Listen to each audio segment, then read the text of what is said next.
have noticed that there are some nuances, some struggles. And so I'm excited for this talk because Sharvil is going to talk about how basically you can play nice with the endpoint security framework. So let's give a round of applause for Sharvil.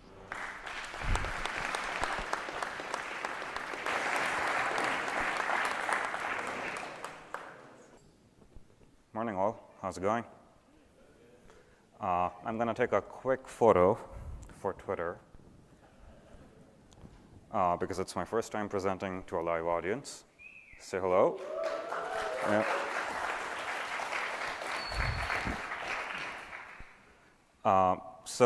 This is my talk on developing and deploying Apple's Endpoint Security's API in Osquery. As is traditional, this is my Who Am I slide. I'm a software engineer. I mostly do systems programming and work on endpoint agents. Been a contributor and a committer to Osquery since 2015, mostly focused on macOS things. I got elected to be an Osquery technical steering committee member this year, which was super cool. And most importantly, that's my Twitter handle there. So some caveats about this talk. I want to talk about what this talk is not about. This is a developer point of view on what it takes to write code, endpoint security APIs in a widely used and distributed product. Surprisingly and counterintuitively, perhaps, writing the code was the less challenging part. Shipping it was a far more challenging task. And I would also say perhaps the more interesting case as well, because this ties in all of Apple's security mechanisms, entitlements, code signing, notarization, gatekeeper, together. And while the endpoint security API headers themselves are very well documented, the whole process to tie this together at this time was kind of opaque and unclear. So I hope you all get some use out of this. So for the sake of time, I won't be covering about any of these, but I'm always happy to chat about it in the hallway later. So I'm not going to talk about ESF internals or how it compares to OpenBSM, or how to use the APIs or how to deploy Osquery or how to use ESF for defense in depth or detections. So this talk, let's define some goals. What are we going to talk about? As I mentioned in the previous slide, writing the code was the easier part.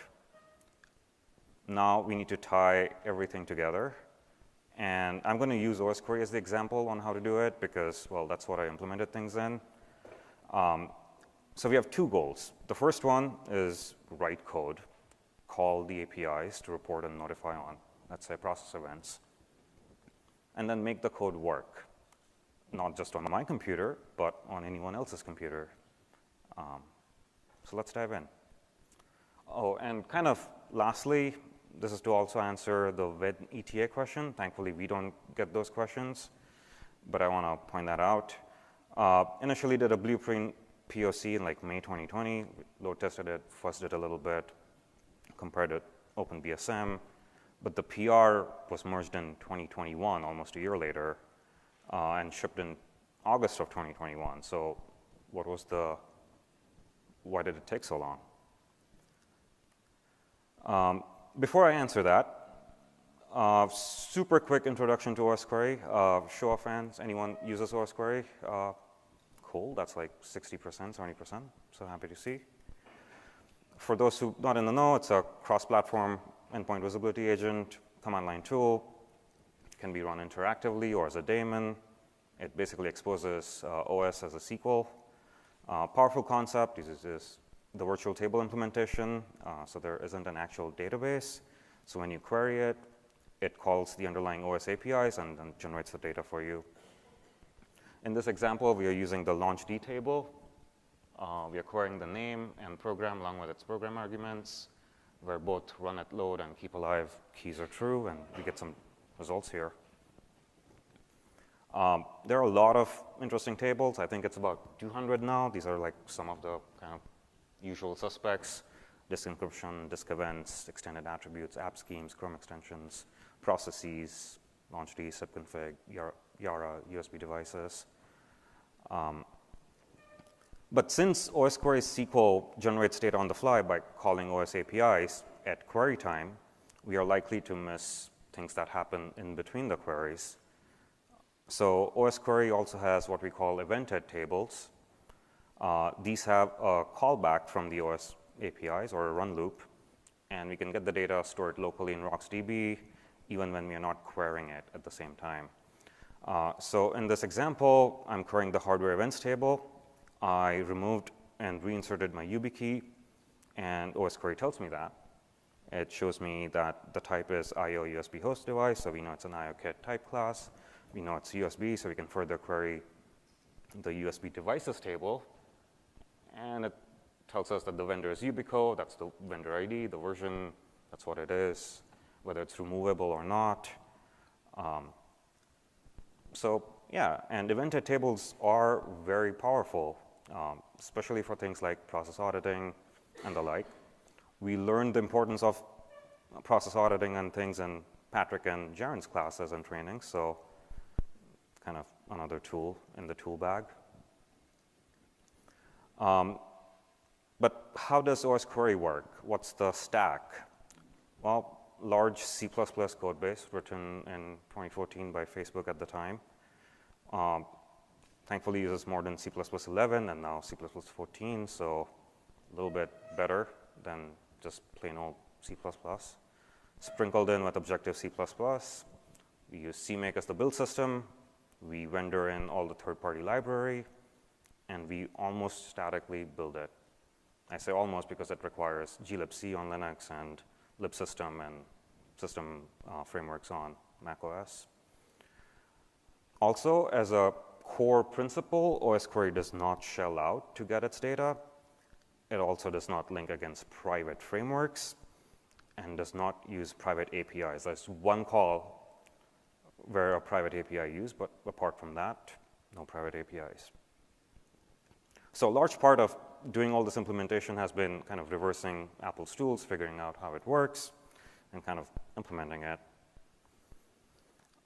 So let's get back to our goal. Let's write some code. The code is kind of not super important, but it is the first part to kind of get things in motion. So here we have a subscriber and a publisher. We call that subscribe to notify exec, fork, and exit events. We get events back, tested it, fuzzed it a little bit, load tested it, compared it against OpenBSM. Looks great, works great. Can we ship it? Well, it works on my machine. Well, not quite. There's a first problem here, backwards compatibility. Endpoint security got introduced in 10.15 Catalina, and with each year, Apple introduces new functionality to those APIs, new symbols. And up until a little bit ago, Osquery was compatible with 10.12 High Sierra, but now we have moved it up to 10.14. So we can see in the V tool there, like the load command that sets the minimum macOS as 10.12 and the SDK as 10.13. We can also like cross-check that from Osquery itself. And here's the O tool output. We don't link against any private frameworks. I have highlighted the weak linking there for endpoint security. Come back to that. That's required to kind of make it work. The other thing is, thankfully, Apple provides these Clang attributes, built-in available attributes. So we can like say, is this available on 10.15 and higher? Run this, else just peace out. So we solved backwards compatibility, right? Works on older machines, doesn't crash. And by backwards compatibility, I mean it won't generate data, but it won't crash because symbols are missing. Can we ship it yet? No, not quite. We tackled goal 1. We have written the code. And that brings us to goal 2, making it work on other people's computers. And that brings us to entitlements. This is Apple's way of doing declarative capabilities, which, when granted, allows us to use certain APIs and functionality. And if you're granted one, Apple has deemed you worthy. For Apple folks now, please cover your ears. I've heard horror stories about this. I've heard rumors that you have to, I don't know, sacrifice your firstborn child or a pet. Thankfully, those rumors are false. But it is an opaque process. I've been lucky enough to granted one on my personal developer ID, on the Osquery Foundation one, on my work developer ID. But if you need this, please start early. It took us like 6 months. And on the form, Apple has a form like, why do you need this? What are you going to do with this? I basically wrote an essay like, hey, here's the work I've done. Here's my Twitter. Here's my GitHub. Here's the commits. Please give me one. So if you need it, please start early. Entitlements are basically key value pairs. It's basically a plist here. We need the endpoint security client entitlement from Apple and set it to true here.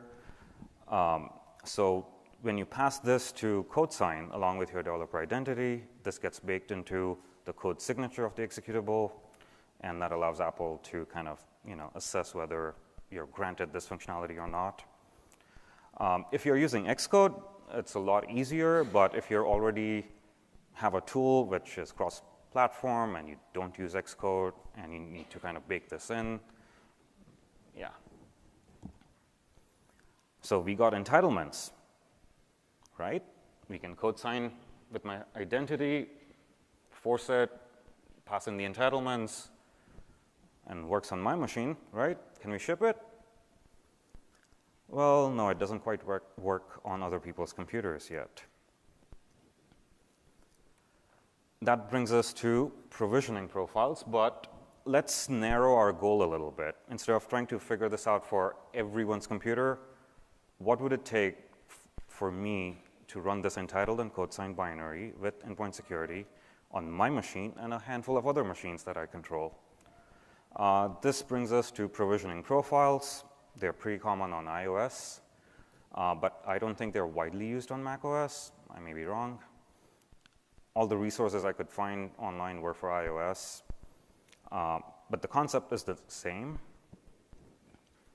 Provisioning profile basically, as the name suggests, provisions a device. It allows a certain app or executable with certain privileges or capabilities, the entitlement, which is tied to a developer ID, and basically it's an allow list.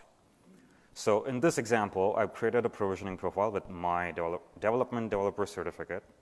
I've added a couple of devices, so you got to go to the dashboard, get your UUIDs of the Mac, add them, and then it'll generate a profile. You can download it, and then if you double-click it, you can find it in System Preferences.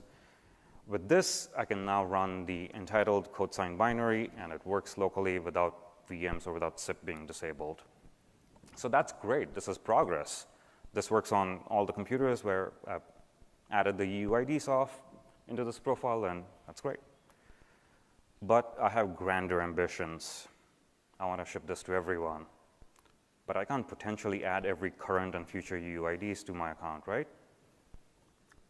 So that brings us to embedded provisioning profiles. When we use the distribution certificate, we generate an embedded provisioning profile, and we can see that this sets the provision all devices to yes. And this is what we'll use to get our job done. So we're done, right? We just ship this embedded provisioning profile along with the binary. Done. Well, not so fast. Kind of. We're getting there, but not quite. As the name suggests, embedded provisioning profile, we have to embed it into something. That something is the app bundle. But Osquery D is a command line tool, has no UI, has never shipped a UI. What do? Well, we have to create an app bundle. We can't use Xcode because, well, we have our fancy CMake and all the scripts tied together. We don't want to touch that. And we use CPack to create new packages, whether they are PKG, MSI, deb, RPM, or just tar, GC. So what is an app bundle? Well, as Jaron and Sal discussed in their talk. It's just a directory structure with info plist and this package info thing. Thankfully, this package info is just Apple and some bytes, and I just grabbed it off Xcode's sample template, and it works. So at this point, I needed to do a quick proof of concept. I can worry about how to do this in CMake and CPack later, but I wanted to make sure that this approach of tying all this together actually worked. So I just followed what Xcode does, created a script by hand, and handcrafted my package or app bundle with hard-coded info.plist and a package info and embedded provisioning profile and all the required bits, code signed the binary, code signed the application bundle, and it worked. I shipped it out to a couple of other machines where I didn't have the UID. It worked. So this was now time to port to CMake, which is tedious but doable. I won't bore you to that. There is an Osquery packaging repo on GitHub. If you're curious, you can check that out. But now we have made progress. We can create an app bundle. We can code sign it similarly to the binary. So let's recap of what we have done and what we still need to do. We have written the code. That's great. We fixed the backwards compatibility linking issues. That's great. We got the entitlements from Apple. Yay. We got our provisioning profiles in order. We code signed the binary. We packaged Osquery as an app bundle. We code signed the app bundle. What's left? Notarization. You all probably know more about notarization than I do, so I'll be quick here. But thankfully, Apple's documentation about this is pretty decent, so that was super helpful. And we can automate most of this. So we are using GitHub Actions. Briefly, we tag a release. We build, test, verify Osquery. We download the artifacts. We launch a new macOS runner, create a temporary keychain, import our secrets, code sign the binary, code sign the app bundle, create a PKG, product sign the PKG, and then notarize the PKG. So can we ship it now? Yeah, we can. We have a valid signed PKG installed. Here I'm using apparency. We can see, it's a fat universal binary. It's hardened. It's notarized. It has entitlements, gatekeeper checks, code signature checks, and that's what the app bundle looks like after it's code signed. So everything's good. Gatekeeper is happy. We can use the endpoint security functionality, which is all good. And yeah, we can ship it now. That works. So why did we do all this hard work, right? This was a long, arduous process. I want to write code. I don't want to fiddle with shipping and packaging up things and all that. Well, Osquery already had process auditing via OpenBSM, but OpenBSM has been neglected for decades now. And endpoint security is kind of awesome. And every new macOS release has cool new event types. So I think all this hard work kind of paid off and will kind of pave the future for newer kinds of detections, newer data. And that brings us to venturing into the future. These are the new event types that Ventura brings us. This will be kind of cool to add in. Yeah, so to recap, we wrote code. We made it backwards compatible. We got the entitlements. We did the provisioning profile dance. We created an app bundle for our CLI tool. We created a package. We code signed everything, notarized the package, and it works. And I hope to add these in the future, or if someone wants to take a crack, it's all open source, please do. And that's my talk. Thank you all. Just want to give some acknowledgements. It takes a village to kind of build a massive open source community, so they're awesome. Trail of Bits, where most of this work started, is also pretty good, and all for being such a supportive crew. Some of the resources here if you want to check it out, and I'll be around for questions.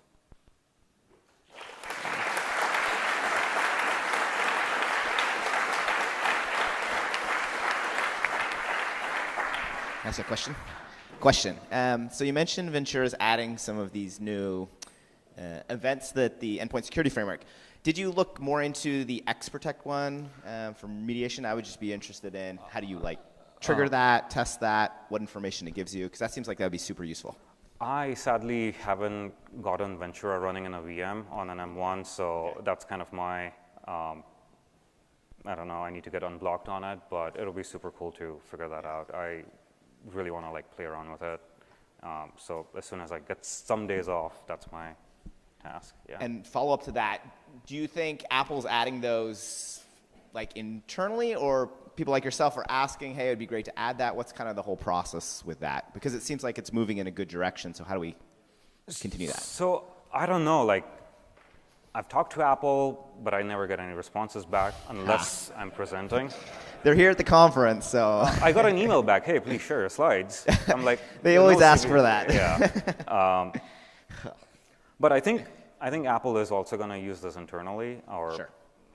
that would be pretty good if they do, and I think that kind of makes it even better. And if they can detect it, and we can detect win-win. it, so yeah, win-win, exactly. Yeah. Are there any other questions?